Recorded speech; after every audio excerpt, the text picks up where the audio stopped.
इस धरा पे यदि कुछ अमृत है,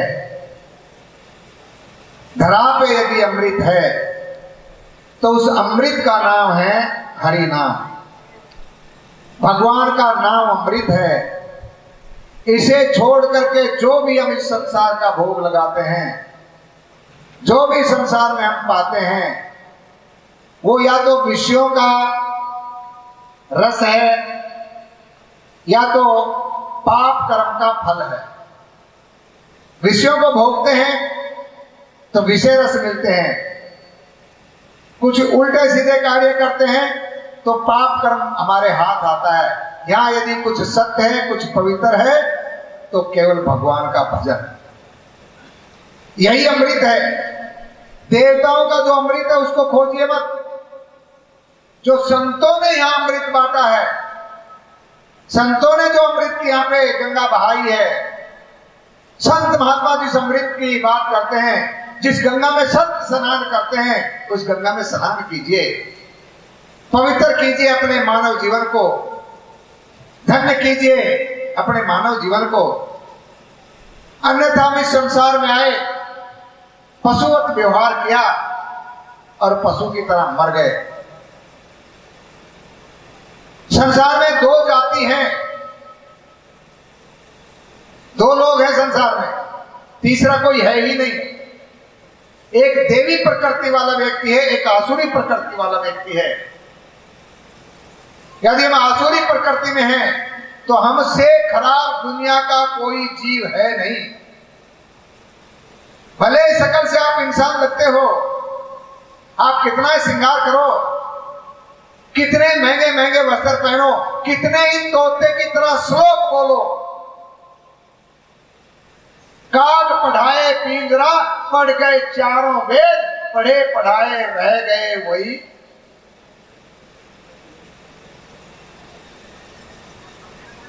कौवे को आप पिंजरे में डालिए, सोने की कटोरी में सबसे सुंदर सबसे महंगी मैदा दे दीजिए, अच्छे अच्छे भोग दे दीजिए और फिर उसका पिंजरा खोल दीजिए, फिर भी वो मरे हुए चूहे के ऊपर जाकर के प्रसन्न होता है। इसलिए सावधानी बरतना। भगवान की कृपा से बड़े भाग्य मानुष तन पावा, बड़ी मुश्किल से ये मानव का शरीर मिला है, इसका सदुपयोग करना है। अब की बारी ये आखिरी ताली है, हमको नरक से निकलने का मार्ग है, इसको चूकना नहीं है। अब की बारी लोहा गर्म है, थोड़ा मारो और ये 84 के चक्कर, ये दिन रात, ये दुख है सुख है, दुख है सुख है, ये लाभ हानि, ये रोना पीटना, 1 मिनट के लिए हंसी, फिर रोना, फिर रोना, फिर रोना, ये जिंदगी सर रोते रोते बीत गई, रोते रोते बीत गई।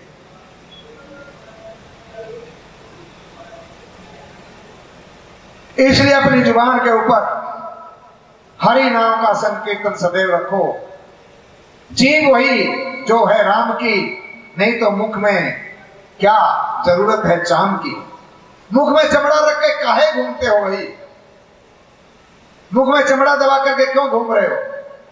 यदि मुख में भगवान का भजन नहीं निकलता है, मुख से भगवान की महिमा का गायन नहीं करते हो, तो संतों ने कहा है, तुलसी बाबा ने, जेने करे हरि गुण गाना, जेने करे हरि गुण गाना, जिही सो दातुर जिही। वो जीव मेंढक की जीव के समान है, ना खुद सोए कि ना पड़ोसी को सोने दे। टाँ टाँ टर टर टर टर पूरी रात बिता देते हैं और फिर उसकी टर टर सुन करके जानते हो क्या होता है? उसका काल आता है। ये आवाज सुन करके काल आता है, काल मानी सर्प, और सर्प आकर के उस मेंढक को पकड़ता है। विषय भोगी जीव की स्थिति देखो, काल ने मेंढक को पीछे से पकड़ा, आधा मेंढक सांप के मुंह में है, अभी मेंढक का आधा भाग बाहर है, तो आधा जो भाग बाहर है उसके सामने से जब कीड़े मकोड़े गए, तब भी मेंढक जीव से उन कीड़े मकोड़ों को खा रहा है। कैसी विडंबना है मानव की। हम काल के पंजे में फंसे हुए मेंढक हैं, अभी भी हमको चेत नहीं है। अभी भी हम टर में लगे हुए हैं। अब तो भगवान का भजन कर लो, अंत बने सो सब बने। अरे ये काल जब हमको निगले, उससे पहले एक बारी राम कहना सीख लो, एक बारी कृष्ण कहना सीख लो, एक बारी दर्शन करना सीख लो। आज नंद के घर में आनंद है और चारों तरफ से लोग झुंड के झुंड आ रहे हैं दर्शन करने के लिए मेरे लाला के। एक बारी लाला के दर्शन हो जाए, एक झलक पालो। देवी क्या, देवता क्या, ऋषि क्या, मुनि क्या, तीर्थ क्या, नदी क्या, पहाड़ क्या, पर्वत क्या, कौन है जो उसका दर्शन नहीं करना पाता। आज तो नंद गांव में, आपके गोकुल में चारों तरफ से देवी देवताओं के झुंड आ रहे हैं।